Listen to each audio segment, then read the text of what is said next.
Hey guys, Derek here from Pacific Coast Auto here in Japan, and we're looking at our auction purchase here of a year 2000 Land Cruiser Prado with lift, big tires, and 3.4 liter gasoline engine. Of course, these are 4x4. Vehicle runs well, engine is nice and smooth, oil checks out, coolant checks out, condition of the engine looks top notch. Replaced battery in 2014, and we have what looks like K&N filter charger equipped. Stop, do not discard. Okay, comes with aftermarket horns and comes with, surprise, aftermarket automatic transmission cooler, an aftermarket oil cooler matching set. Very cool. Okay, I'm going to lower the hood, but with a vehicle that is this tall, like 280 centimeters tall, I'm going to squish my hand if I try to do that one-handed, and so pardon me while I set the camera down somewhere.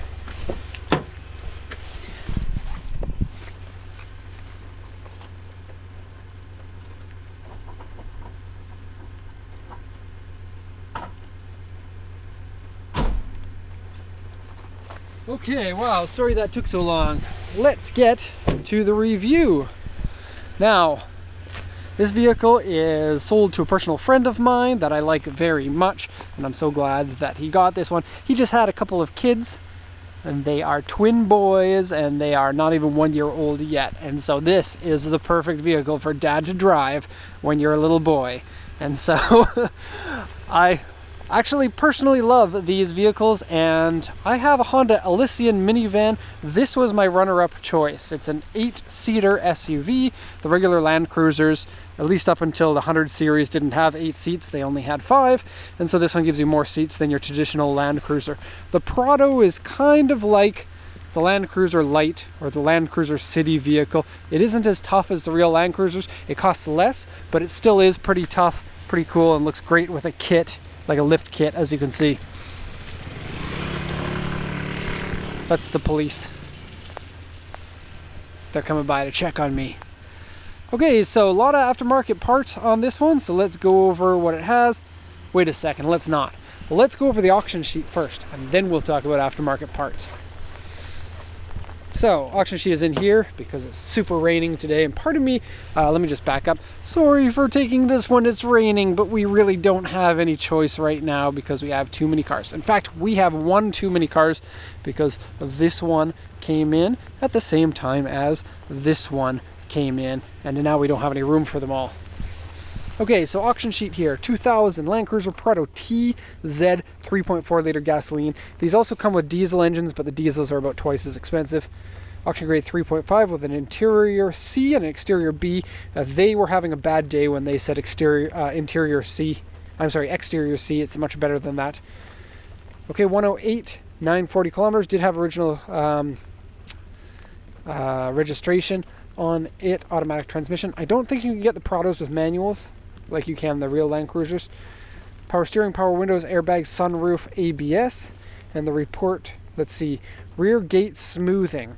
What that means is they took off the rear tire carrier that normally goes on here. There is some paint cracks because the body filler has cracked. I'll show you that in a sec. This has been color changed to steel gray, and the paint condition is cool because it's got a little bit of a pearl in it. It's like a grayish blue. It looks nice in the sun. Unfortunately, today is typical Yokohama weather for March. What else do we have here? The rear mount tire is not attached to it anymore. Aftermarket wheels that are super awesome. Exhaust that is super awesome. Sunroof that is super 5 out of 10. Wait a sec, that doesn't make sense. It's not super anything, it's just a sunroof. But I love sunroofs. Not everyone agrees with me, but I do. And it's a nice big one. And it's made out of glass. Lift up and rear spoiler. The lift is body lift and suspension lift. Over fenders, timing belt has been replaced. And then the inspector wrote this: windshield rock chip, interior dirty, color changed car, rear hatch smoothing, and the rear mount tire has been taken off, and the hitch member is added to the car. And this one's a no claim vehicle, so if you have a problem with it, tough beans. Roof is paint peeling, paint crack in the back, paint crack on the fender and the right rear. And then here it says Same. I don't quite remember what that word means in Japanese, so forgive me, everybody. All right, gonna leave this in here. We're gonna see what they bought at Amazon. you get stuff in the car. Close that up and we'll do the once around of the cool monster truck. And so my head level is like right here on the window, and so very big. I don't know how big the tires are because they use metric tire sizes, but they look like a 37-inch tire. And pardon the rain on the lens here, I hate that, but there's not really much I can do about it. I don't have a hood for the camera. You get these times where there's a week of rain and you have 19 cars coming in the week. Okay, so yeah, paint looks good.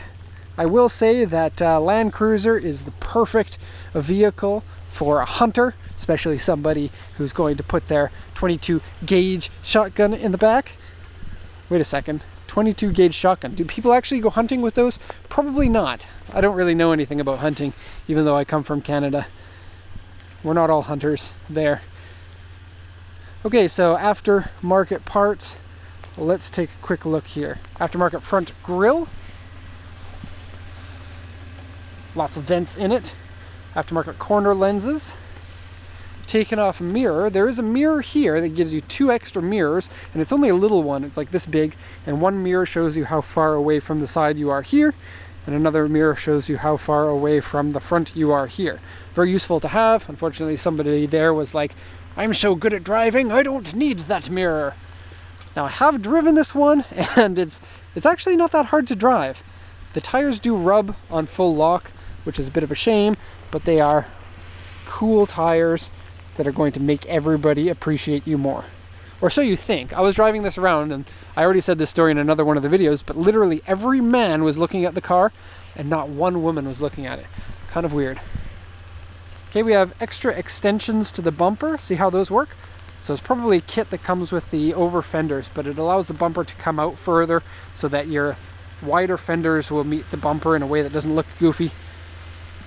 Okay, aftermarket front guard here. Perfect for running over trees. It looks like a couple of trees have been run over because there are some chips in it. If you look at it from the front, it looks really awesome, and then you can see those oil coolers in there saying this vehicle means business. And you can see a bit of the body lift aluminum block in there. Okay, extra nubs on the mirror, which you're going to need because when you drive a vehicle as tough and manly as this, you can't help but run people over and hit them with your mirrors. And so good to keep things safe.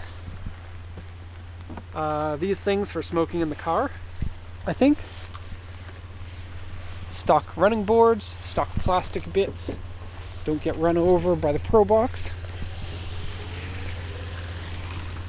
Okay, I don't know what Pro Staff means, but it sounds pretty cool. Rear spoiler. It says Pro Comp there, but it looks like Bilstein suspension instead. I might be wrong, but it is a... Look at that. I didn't even notice that until now. I was just going to say it's blue and yellow suspension. Frame looks to be in really good condition. Not really much else to say about that. Exhaust is really in your face, and I love the way that it sticks out there so you can see the full muffler. It has this drop down section here so that the hitch can ride at an appropriate level. So that's very cool. The rear hatch. The regular Land Cruisers have a couple of different styles of rear hatch, but typically what they do is the window goes up and the hatch goes down like a tailgate. This one here opens door style. And this one has the seats in the back have been taken out and they're just sitting there. I'm going to install them into the car before this one ships.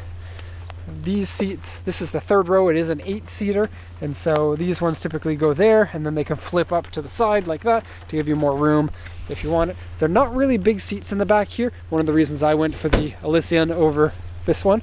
Also, I've got 3 kids, and so I have to use the third row for my vehicle, and for this one the owner doesn't. So yeah, extensions there on the fenders. I'm going to show you how to get into the back, because this was another reason why I went with not Honda. No, I did go with Honda, not this vehicle though.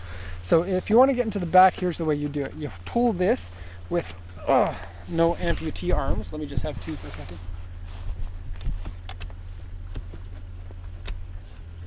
Oh, this is difficult to do for me because I am not smart enough.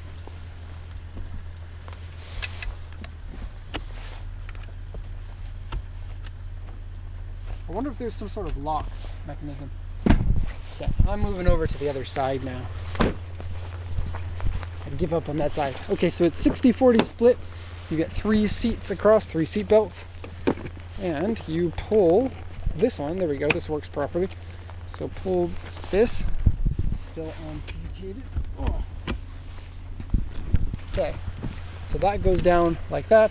And then you pull this one here and it folds the whole seat forward for you to get into the back seats. A little bit complicated for me, especially my children who are not very good at actuating things, or at least one of them. Okay, rubber floor mats in here, and here you have your controls for your rear AC. You can see there. Okay. Got something really cool in the front. I'm going to show you what it is. Getting into it is a little bit of a stretch if you're 5'10". If you're any taller, like for example 6'9.5", it should be pretty easy to get in. You do have a grab bar here for doing the grab and get in. Seats are in remarkable condition. No rips, tears, really nothing at all. A little bit of sag, I guess. Not that bad. Okay, getting in. Closing the door. Mechanically, everything seems to work except for one weird little thing. So let me just show you here. This thing here is one of the world's coolest things ever. I don't think that I've seen something in a car as cool as this. It even beats the Skyline GTR, in my opinion, the GTR 34 with its multi-function display gadgetry that it has. Look at this. So this one here is pretty standard fare on many 4x4s here in Japan. It'll show you your pitch and your roll, and so basically how far tilted are you this way or this way or this way or this way. Really fun to take a look at when you're doing off-roading or you're driving in like San Francisco. This one here is the cool part though. Whoops. Oh no. Oh, ooh, okay. So let's take a look at this. This is a graph over time. Here's now, this flashing one, and then each one is an extra 15 minutes. And so it goes back for the last 12 hours, what was the temperature? And so you can see a graph of the temperature for the last 12 hours. And then you press this one, and it shows you your barometric pressure over the last 12 hours. Super amazing, especially for like a real Canadian like me who only wants to talk about the weather. Okay, this one here is how high you are up in the mountains. This one here is way up in the mountains, so it's a higher elevation. The next one shows you your speed, average speed over time, and so that's cool. And then timer, I don't know why you would ever want that. Start. Cool, but it doesn't seem to work. Stop. All right, I'll leave it there. And then take a look at this. I don't know what's going on, but apparently every direction around the vehicle is north. So the compass, whatever, needs some slap in the butt. Okay, fake wood paneling. Not that cool. Analog clock is pretty cool. Navi system doesn't work. Auto AC, dual zone front and the rear. I guess it's not really dual zone. You set your temperature only one zone, and then the front and the rear you have your own fan speed control. And you can do, I think you can do heater or AC in one while you do the other in the other, if that makes any sense. It doesn't sound like it does. Okay, it doesn't smell bad in here. It looks cool. Steering wheel is worn. Okay. I don't know if it shows up in the video, but the vehicle sounds awesome. Now, I don't normally do this because the neighbors would hate it, but I'm going to open the door and do a little rev.